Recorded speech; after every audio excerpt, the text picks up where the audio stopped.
This panel was white when we started. Now it's black. Not understand. The sampler's color changed to the color of astrophage. We got a lot of astrophage. Good. Over the next 2 hours, I scrape everything off both halves of the sampler, putting each group in their own containers. Then I give each sample a good rinse with water and let the astrophage settle to the bottom. I'm sure a lot of that sticky substance came with the astrophage when I scraped it off, and I want it gone. I perform a series of tests. First, I run a few astrophage through DNA marker testing to see if they are identical to the astrophage found at Earth. They are. At least the markers I checked are identical. Then I check overall population of each sample. Interesting, I say. Rocky perks up. What is interesting question? Both halves had approximately the same population. Not expected, he says. Not expected, I agree. One side of the sampler pointed toward Tau Ceti while the other pointed toward Adrian.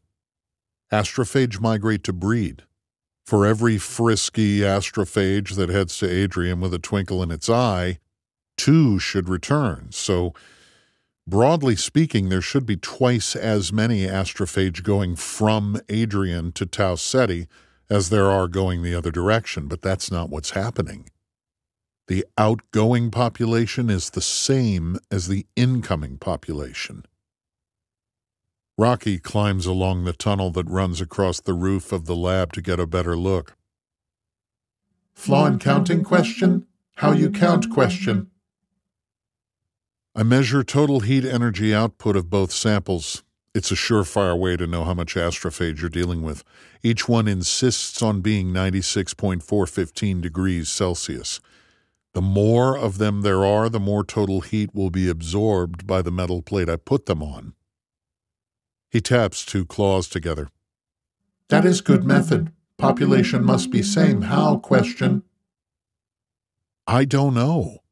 I smear some of the returning astrophage, that is the astrophage that was on the way from Adrian to Tau Ceti, onto a slide. I take it to a microscope. Rocky scampers along his tunnel to keep up. That is what question? Microscope, I say. It helps me see very small things. I can see astrophage with this. Amaze! I take a look at the sample and gasp. There's a lot more than just astrophage in there. The familiar black dots of astrophage are all over the sample, but so are translucent cells, smaller bacteria-looking things, and larger amoeba-like things. There are thin things, fat things, spiral things, too many to count. Too many different kinds of things to count. It's like looking at all the life in a drop of lake water. Wow, I say. Life. There's a whole bunch of life in here, not just astrophage, a bunch of different species. Rocky literally bounces off the tunnel walls. Amaze! Amaze, amaze, amaze! Adrian isn't just a planet, I say. Adrian is a planet with life. Like Earth or arid. That explains where the methane comes from. Life makes methane. Rocky freezes, then he shoots bolt upright. I've never seen him raise his carapace so high. Life is also reason for population discrepancy. Life is reason. What? I say. He's more excited than I've ever seen him. How? I don't understand.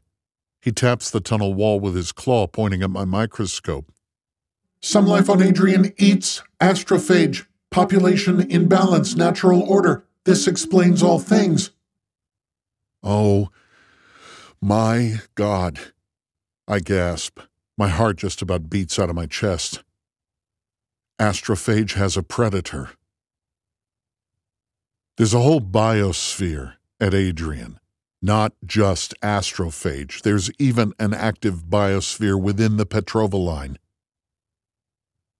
This is where it all started. Has to be.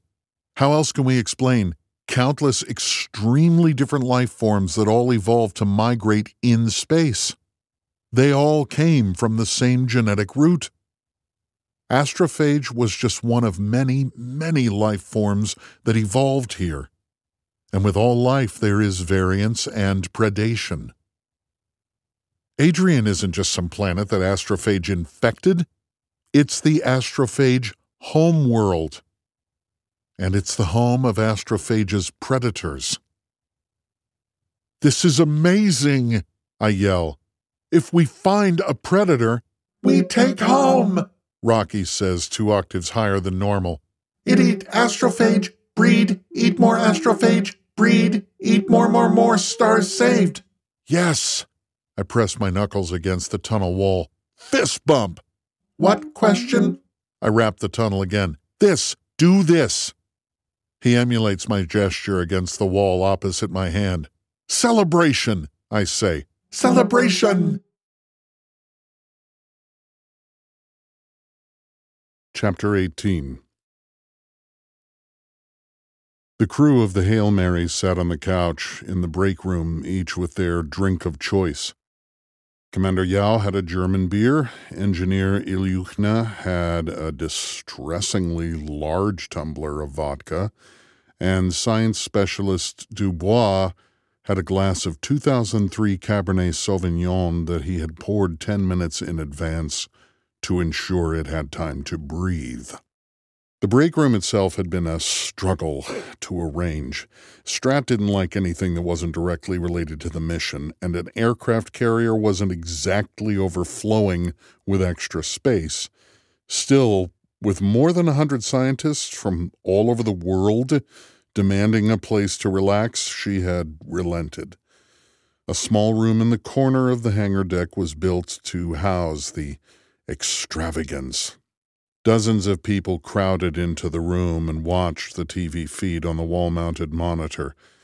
By silent agreement, the crew got to sit on the couch. The crew got all possible perks and privileges. They were sacrificing their lives for humanity. The least we could do was give them the best seats. "And we're just minutes away from liftoff," said the BBC reporter. We could have watched American news, Chinese news, Russian news. It would have all been the same. The long shot of Baikonur Cosmodrome interspersed with shots of the huge launch vehicle on the pad. The reporter stood in the observation room overlooking Moscow's Mission Control Center. "Today's launch is the 9th in a total of 16 total launches for Project Hail Mary. But it is arguably the most important one. This payload contains the cockpit, lab, and dormitory modules. Astronauts on ISS are ready to receive the modules and will spend the next 2 weeks positioning them on the Hail Mary's frame, which was built over the last several expeditions." Ilyukhna raised her vodka. "Do not fuck up my house, Roscosmos bastards." "Aren't they your friends?" I asked. "They can be both," she bellowed with laughter. The countdown came on screen, less than a minute to go. Yao leaned forward and peered intently. It must have been hard, a military man of action forced to passively watch something so important play out. Dubois saw Yao's expression. "I'm certain the launch will go well, Commander Yao." Said Yao. 30 seconds to launch," said Ilyukhna. "I cannot wait that long." She downed her vodka and immediately poured herself another glass. The assembled scientists pressed forward a bit as the countdown continued. I found myself pinned against the back of the couch, but I was too focused on the screen to care. Dubois craned his neck to look back at me. "Will Miss Strat not be joining us?" "I don't think so," I said. "She doesn't care about fun stuff like launches. She's probably going over spreadsheets in her office or something." He nodded. "Then it's fortunate that we have you here to represent her in a way." "Me? Represent her? How did you get that idea?" Ilyukhna spun her head to face me. "You are number 2, no? You are first officer of Project Hail Mary." "What? No! I'm just one of the scientists, like all these guys." I gestured to the men and women behind me. Ilyushina and Dubois looked at each other and then back to me. "You honestly think this?" she said. Bob Riddell spoke up behind me. "You're not like the rest of us, Grace." I shrugged at him. "Of course I am. Why wouldn't I be?" "The point is," Dubois said, "you are somehow special to Ms. Stratt. I had assumed you two were engaged in sexual congress." My mouth fell agape. "Wow, what? Are you out of your mind? No. No way." "Huh," said Ilyushina. "Perhaps you should be. She is uptight. She could use good rolling K." "Oh my God! Is that what people think?" I turned to face the scientists. Most of them averted their eyes. "Nothing like that is going on. And I'm not her number two. I'm just a scientist, drafted into this project like the rest of you." Yao turned around and stared at me for a moment. The room fell silent. He didn't speak much, so when he did, people paid attention. "You are the number two," he said. Then he turned back to the screen. The BBC announcer counted the last few seconds along with the on-screen timer. 3, 2, 1, and we have liftoff. Flames and smoke surrounded the rocket on screen, and it rose skyward, slow at first, then picking up more and more speed. Ilyushina held her glass up for a few seconds and finally burst into cheers. "Tower is clear, launch is good," she gulped her vodka. "It's only 100 feet off the ground," I said. "Maybe wait till it reaches orbit?" Dubois sipped his wine. "Astronauts celebrate when the tower is clear." Without a word, Yao took a sip of his beer. "Why doesn't this work?" I hit my forehead with both palms at each word. I flop into the lab chair, deflated. Rocky watches from his tunnel above. "No predator question?" "No predator," I sigh. "The experiment is simple enough. It's a glass bulb full of Adrian's air. The air didn't actually come from Adrian, but the proportions of gases are based on the spectrograph of its atmosphere. The pressure is very low, 1/10 atmosphere, like the upper atmosphere of Adrian must be. So inside the bulb is our collected Adrian life forms and some fresh astrophage. I hoped that providing a bunch of nice, juicy astrophage would make the predator population spike, and I could isolate it from the sample once it was the dominant cell type present. Didn't work. "You are certain question?" I checked my makeshift heat energy indicator. It's just a thermocouple with part of it sticking in ice water and part of it attached to the bulb. Heat energy is provided by astrophage and consumed by the ice. The resulting temperature of the thermocouple tells me how much total heat energy the astrophage is giving off. If the temperature goes down, it means the astrophage population went down, but that's not happening. "Yeah, I'm sure," I say. "No change in astrophage population." "Maybe temperature of bulb no good, too hot. Adrian upper atmosphere is probably much colder than you room temperature." I shake my head. Adrian air temperature shouldn't matter. The predator has to be able to handle astrophage temperature. Yes. You are right. Maybe the predator theory is wrong, I say. He clicks across the tunnel to the far side of the lab. He paces when he thinks. Interesting that humans and Iridians would both have that behavior. "Predators is only explanation. Maybe predators no live in Petrovaline. Maybe predators live further down in atmosphere." I perk up. Maybe. I look over to the lab monitor. I have it showing the external camera view of Adrian.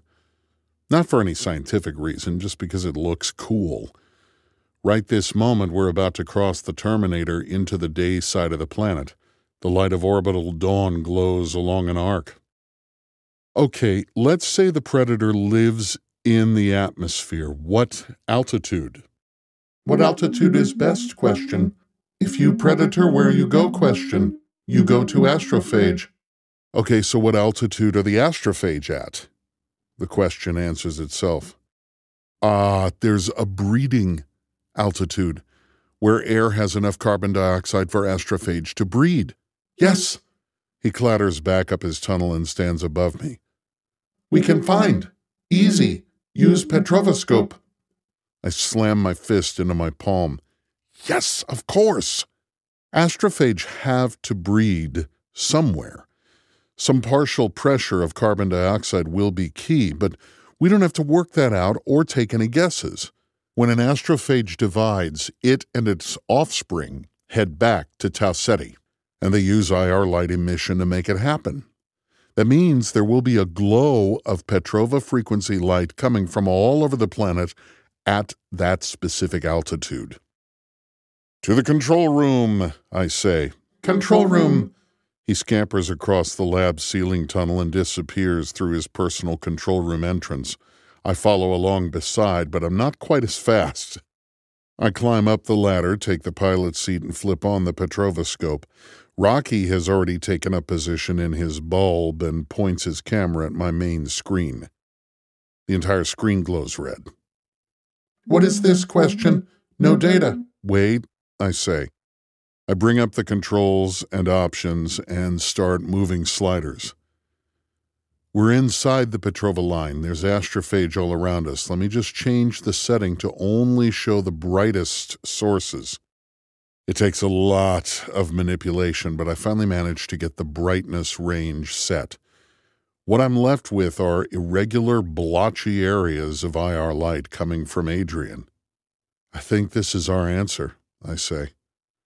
Rocky gets closer to his textured screen to see what I'm looking at. Not what I expected, I say.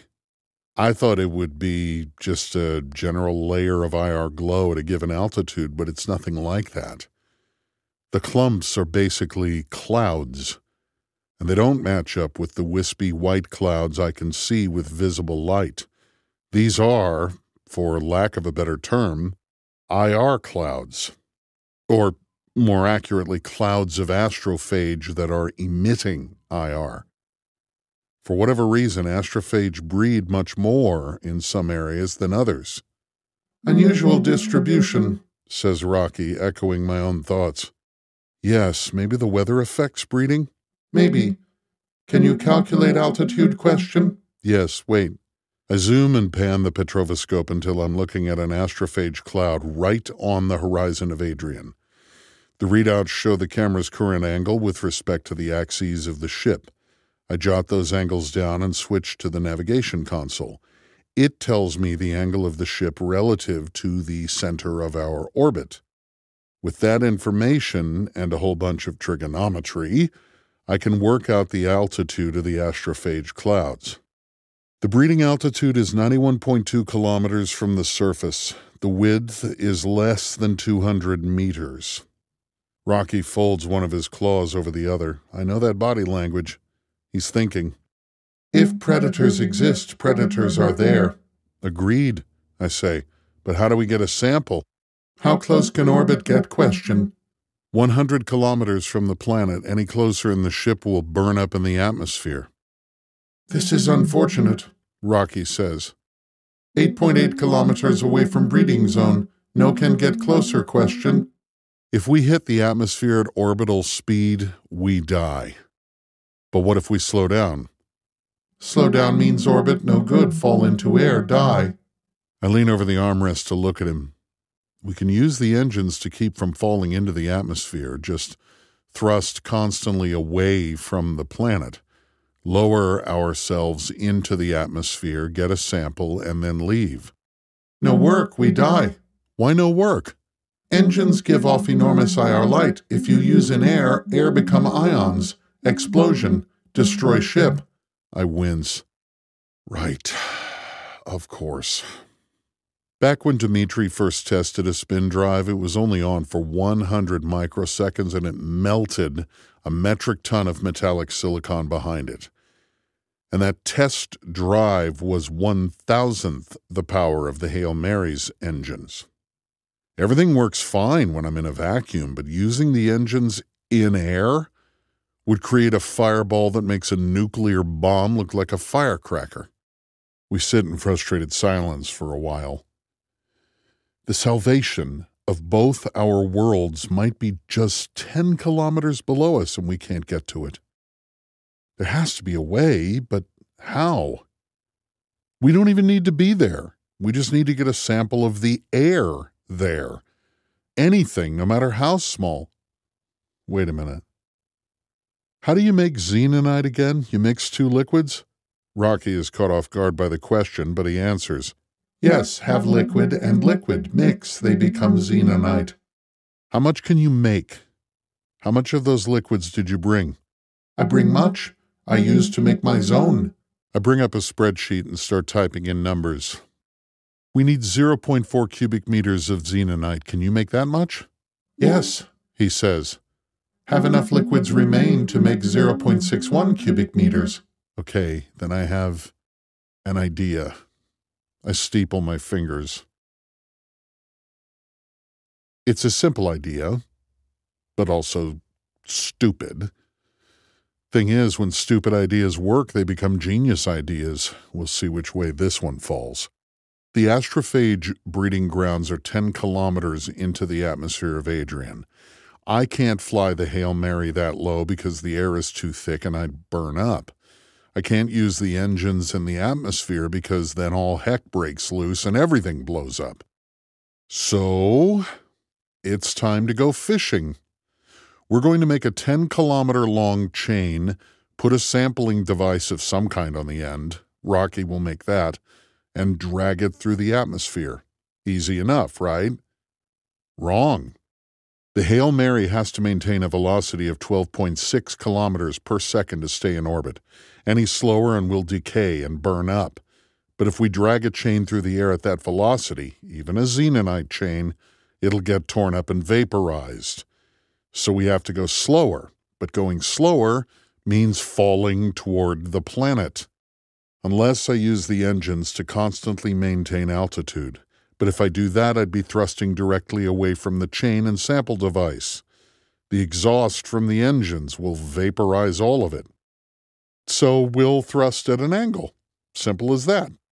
It'll look absolutely ridiculous. The Hail Mary will be tilted to 30 degrees from vertical, thrusting upward at that angle. Below it, the chain will dangle 10 kilometers into the air, straight down. The atmosphere behind the thrusters will be in a constant state of ionized fire. It should be quite a show, but it'll be behind us, and the chain will be passing through unaffected air. All told, our lateral velocity will be just over 100 meters per second. The chain can handle that speed in the thin, high-altitude air, no problem. I calculated that it'll only deflect about 2 degrees from vertical. Once we feel like we have a sample, we skedaddle. What could possibly go wrong? I say that ironically. I'm not the greatest 3D modeler, but I'm able to make a chain link in CAD reasonably well. It's not a normal oval link, though. It's mostly oval, but with a thin opening for another link to enter. Easy to assemble the links, but extremely unlikely for them to rattle apart, especially when they're under tension. I grab a block of aluminum and mount it in the mill. This will work, question? Rocky asks from his ceiling tunnel. It should, I say. I fire up the mill and it gets right to work. It drills out the mold for a chain link exactly the way I'd hoped. I pull the workpiece out, dust off the aluminum shavings, and hold it up to the tunnel. How's this? Very good, Rocky says. We will need many, many, many chain links. More molds means I can make more at one time. You can make many molds, question? Well, I look in the supply cabinet. I have limited amounts of aluminum. You have many items in ship you no use. 2 beds in dormitory, for instance. Melt them, make blocks, make more molds. Wow, you don't do anything by half measure, do you? No understand. I'm not going to melt a bunch of stuff. How would I even do that? Astrophage, melt anything. You got me there, I say. But no, the heat would be too much for my life support system to handle. That reminds me, why do you have so much extra astrophage? He pauses. Strange story. I perk up. always up for a strange story. He clicks along his tunnel and sits in a slightly wider section. Science Iridians do much math. Calculate trip. More fuel mean faster trip. So we make much astrophage. How'd you make so much? Earth had a very difficult time making it. Was easy. Put in metal balls with carbon dioxide. Put in ocean. Wait. Astrophage double. Much astrophage. Right, because your oceans are hotter than astrophage. Yes, Earth oceans are not. Sad. When it comes to astrophage manufacturing, Arid was born on third base. The whole planet is a pressure cooker. 29 atmospheres at 210 degrees Celsius means water is liquid on the surface, and their oceans are far, far hotter than the astrophage critical temperature. They just put astrophage in the water, let it absorb heat, and breed. I'm jealous. We had to pave the Sahara Desert to breed up our astrophage. All they had to do was throw it in the water. The stored heat energy of Arid's oceans is ridiculous. A whole bunch of water, multiples of Earth's total oceans, holding a temperature around 200 degrees Celsius or more. That's a lot of energy. And that's why they can take a century or so to solve the problem while Earth is going to freeze in a few decades. It's not just their air storing heat, their oceans store even more. Born on third base, again. Science Iridians design ship and fuel requirements. Journey to take 6.64 years. That trips me up for a moment. 40 Eridani is 10 light years away from Tau Ceti, so you can't get from one to the other in less than 10 years from Arid's point of view. He must mean 6.64 years of time experienced by his ship thanks to time dilation. Strange things happen on trip. Crew sick. Die. His voice lowers. Now I know was radiation. I look down and give him a moment. Everyone's sick.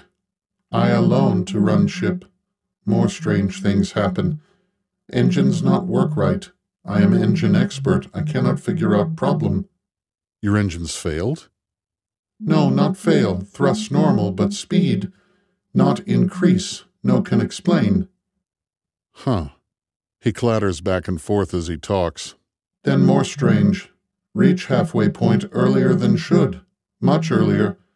I turn ship around. Thrust to slow down, but Tau get farther away. How? Still moving toward Tau, but Tau moving away. Much confusion. Uh-oh. I say, a thought creeps into my head. A very disturbing thought. I speed up, slow down, much confused, but get here. Even with all mistakes and confusion, I get here in 3 years. Half of time Science Iridians say should be. So much confuse. Oh my. I mumble. Much fuel remain, much more than should have. No complain, but confuse. Yeah, I say. Tell me this, is time on Arid the same as time on your ship? He cocks his carapace. Question make no sense. Of course time is same everywhere. I put my head in my hands. Oh boy. Iridians don't know about relativistic physics. They calculated their entire journey